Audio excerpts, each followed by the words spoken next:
आजकल हिंदुस्तानियों का गणित लगता है कि गड़बड़ा गया है। प्रधानमंत्री हो या फिर पत्रकार हो, दोनों ही गणित उलट सुलट बता रहे हैं। प्रधानमंत्री जी विदेश में जाकर के गणतंत्र दिवस और इंडोनेशिया के प्रधानमंत्री के जन्मदिन की तारीख का रिलेशन बताते हैं, जोड़ गठा करके कुछ ना कुछ उलझलूल बता ही देते हैं। नीयत सच्ची हो तो पूरी कायनात आपके हक में खड़ी हो जाती है। ਮਾਨ ਸਰਕਾਰ ਨੇ ਨਹਿਰੀ ਪਾਣੀ ਦੀ ਸਮੱਸਿਆ ਨੂੰ ਨਜਿੱਠਣ ਵਾਸਤੇ ਬਹੁਤ ਵਧੀਆ ਕੰਮ ਕੀਤੇ ਆ। ਸਾਡੇ ਖੇਤਾਂ ਨੂੰ ਪਾਣੀ ਪੂਰਾ ਲੱਗਣ ਲੱਗ ਪਿਆ ਜੀ। माझा, मालवा, दुआबा और पुआध के इलाके दुआएं दे रहे हैं। ਮਾਨ ਸਰਕਾਰ ਦਾ ਬਹੁਤ ਬਹੁਤ ਧੰਨਵਾਦ ਕਰਦੇ ਹਾਂ। ਐਸ ਜੂਨ ਜੁਲਾਈ ਜਦੋਂ ਝੋਨੇ ਦੀ ਫਸਲ ਹੋਊਗੀ ਇਹ 85% ਤੇ ਪਹੁੰਚ ਜਾਾਂਗੇ। लेकिन फिर आते हैं उनके चहीते, दिल की जान, जिगर के टुकड़े पत्रकार। उनमें से भी नंबर 1 की ईमानदार रूबिका लियाकत। रूबिका लियाकत जी आजकल टाइम्स नाउ नव भारत चैनल पर एक पाठशाला चलाती हैं, मास्टरनी बनी हुई हैं और बताती हैं कि क्या क्या चल रहा है देश में। और जो सबसे गर्म मुद्दा है वो है इथेनॉल का। इथेनॉल ब्लेंडिंग से कितना % माइलेज ड्रॉप होता है, इस बात की जानकारी भी दे रही हैं।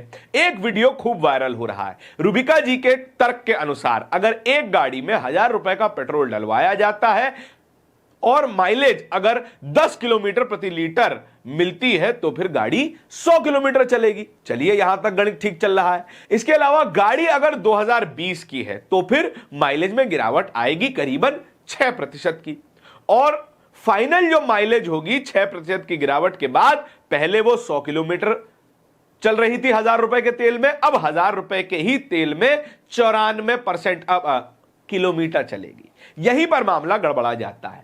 पहले रूबिका लियाकत 94 किलोमीटर की जगह प्रतिशत बता देती है, फिर अपनी गलती को सही करती है।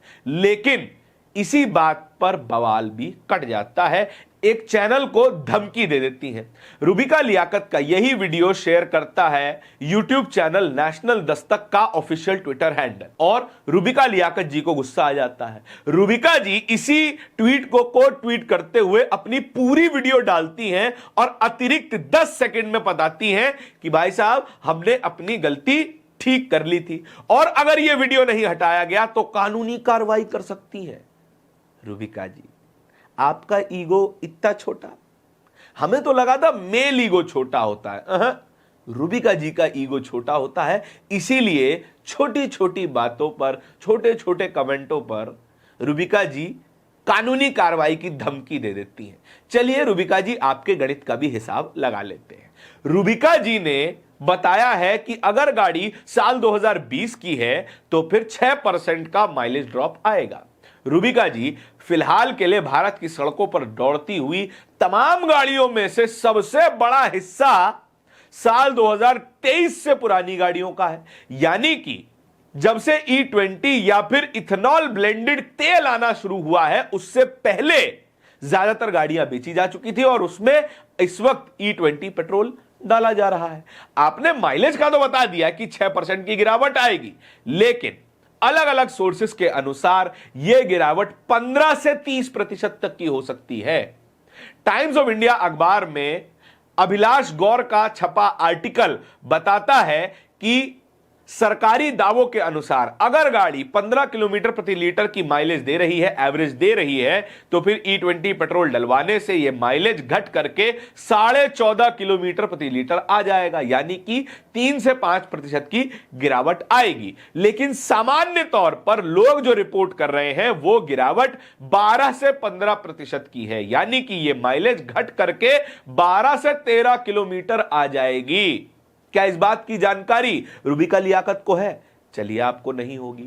चलिए एक और एग्जांपल देते हैं। बीपीसीएल के एक अधिकारी हैं, नाम है अनुराग सरावगी। इन्होंने ANI को अपना एक बयान दिया। बयान में बताया कि इथेनॉल मिला तेल इस्तेमाल करने से एमिशन का तो फायदा होगा, लेकिन माइलेज में 30% तक की गिरावट आ सकती है। यह बयान वायरल हो गया और हुआ क्या, ANI ने यह बयान अपने ऑफिशियल ट्विटर हैंडल से डिलीट कर दिया। इसमें कोई सरकार का हाथ नहीं है। अनुराग सरावगी साहब नहीं ANI वालों के हाथ पैर जोड़े होंगे, भैया मेरी नौकरी चली जाएगी। ये थोड़ा सा बयान डिलीट हो जाता तो अच्छा रहता। लेकिन अनुराग सरावगी जानकार व्यक्ति हैं, ऐसा तो है नहीं कि उन्होंने हवा में ही ये बयान फेंक दिया होगा। और अगर उन्होंने ये कहा है तो फिर माइलेज के गिरावट की रेंज 15 से 30% के बीच में हो सकती है। रुबिका लियाकत जी से कितना बता रही है? 6%, यानी कि लॉलीपॉप है। चलिए हम 6% भी मान लेते हैं, लेकिन आप बात कर रही हैं गाड़ी की, और 10 किलोमीटर प्रति लीटर की माइलेज देने वाली गाड़ी, जाहिर सी बात है कोई महंगी गाड़ी होगी, 50, 25, 35 लाख की गाड़ी होगी। आपके पास वो गाड़ी हो सकती है क्योंकि आपके पास पैसा बहुत है, लेकिन सामान्य व्यक्ति, दिल्ली में रहने वाला सामान्य व्यक्ति गाड़ी नहीं, ज्यादातर टू व्हीलर चलाता है। और टू व्हीलर में अगर आपकी ही बताई हुई 6% की गिरावट आ जाए तो उस व्यक्ति का क्या होगा जिसने टू व्हीलर खरीद करके गिग वर्क शुरू किया है, जेप्टो, ब्लिंकिट, स्विगी, जोमेटो जैसी एप्स पर डिलीवरी करना शुरू किया है, अपनी जेब से तेल भरवाता है, और अगर उसकी बाइक में इस तरीके की खराबी आने लगती है, माइलेज गिरने लगती है, तो इसकी जिम्मेदारी क्या सरकार लेगी? क्या इसका हर्जाना उसे कभी मिलेगा? क्योंकि उसकी तो चॉइस थी नहीं कि उसने E20 पेट्रोल भरवा लिया। चलिए चॉइस की बात भी कर लेते हैं। आईसीआईसीआई लोम्बार्ड इंश्योरेंस कंपनी, इसने तो जानकारी ही सार्वजनिक कर दी कि साल 2023 से पुरानी गाड़ियों में यदि आप E20 फ्यूल डलवाते हैं तो कोई इंश्योरेंस क्लेम नहीं मिलेगा फ्यूल के इस्तेमाल से होने वाले डैमेज पर। क्या इसकी जिम्मेदारी सरकार ले सकती है? क्या इसकी जानकारी रुबिका लियाकत जी को है? नहीं है। ये लोग आपको केवल आधी अधूरी जानकारी का चूरन चटाते हैं और कुछ नहीं करते, बेवकूफ बनाते हैं। चलिए थोड़ी और जानकारी साझा करते हैं आपके साथ। आवेश तिवारी ने क्या लिखा? फर्जीवाड़े की प्रखंड विद्वान, भाजपाई टीवी एंकरों में नंबर 1, भक्तों की दुलारी और अब नफरत की पाठशाला नव भारत में मास्टरनी रुबिका लियाकत जी। कुछ बातें पूछनी जरूरी है क्योंकि आपके छात्र भक्त हैं और फेल होते रहते हैं। इथेनॉल से गाड़ी का माइलेज केवल 6% गिरेगा, यह आपको किसने बताया? क्योंकि सरकार ने तो कोई ऑफिशियल आंकड़ा जारी नहीं किया है। सरकार की तरफ से तो यह आंकड़ा अगले साल आने वाला है, जैसे कि सुप्रीम कोर्ट में उन्होंने बताया है। अगली बात क्या लिखी है? ऑटोकार इंडिया 12% तक की गिरावट की बात कर रहा है। क्या यह आपकी जानकारी में है? इधर उधर से जानकारी इकट्ठा तो की नहीं, जो सबसे छोटा नंबर मिला इन्होंने आकर के चिपका दिया।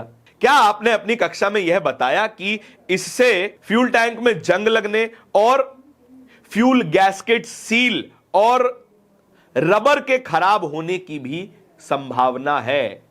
केवल इथेनॉल से आपकी गाड़ी में माइलेज की समस्या नहीं आएगी, आपकी गाड़ी में जंग भी लग सकता है, आपके फ्यूल टैंक में जंग भी लग सकता है अगर ज्यादा दिनों तक आपकी गाड़ी खड़ी रहती है तो, और लंबे समय तक उसमें थोड़ा सा पेट्रोल बचा रहता है तो। माइलेज की स्पेलिंग MILEAGE है, यह एवरेज से थोड़ा अलग होता है। क्या यह बात आपको पता है? क्या यह शिक्षण कार्य सड़क परिवहन और राजमार्ग मंत्री द्वारा फंडेड है? क्योंकि इथेनॉल का तो प्रमोशन केवल वही कर रहे हैं। इतना तो पेट्रोलियम मिनिस्टर इथेनॉल के बारे में बात नहीं करते जितने हमारे राजमार्ग मंत्री करते हैं। जिसका काम ही नहीं है वो व्यक्ति बताते हैं कि इथेनॉल के कितने फायदे हैं। चलिए पुत्रमोह में आदमी क्या नहीं करता, लेकिन रुबिका लियाकत जी की ये वीडियो शेयर करने पर रुबिका जी धमकी जरूर दे देती हैं। क्या लिखती हैं? आधा अधूरा वीडियो शेयर करना, झूठ फैलाना, आप जैसे धूर्त लोगों ने ठेका ले लिया है। यह है पूरा वीडियो, और नेशनल दस्तक अगर आपने ये वीडियो अपने हैंडल से नहीं हटाया तो कानूनी कार्रवाई के लिए तैयार रहिएगा। अभिनय मैथ्स टीचर साहब हैं, अभिनय मैथ्स, उन्होंने इसको कोट ट्वीट किया। क्या लिखा? एक और डेफेमेशन केस की धमकी। इनके खिलाफ कुछ भी बोलो भाई साहब, ये अदालत का हथौड़ा लेकर के तुम्हारे पीछे दौड़ पड़ते हैं। डिफेमेशन मार देंगे, डिफेमेशन मार देंगे, यही हालत है इनके। और झूठ तो इन्होंने खूब फैलाया ही है। इस तरह की और भी खबरों को देखते रहने के लिए बोलता हिंदुस्तान को सब्सक्राइब जरूर कीजिएगा, और आपके विचार इथेनॉल ब्लेंडिंग, नितिन गडकरी और आपकी खराब होती हुई गाड़ी के ऊपर क्या है कमेंट सेक्शन में बता दीजिएगा। बहुत बहुत शुक्रिया।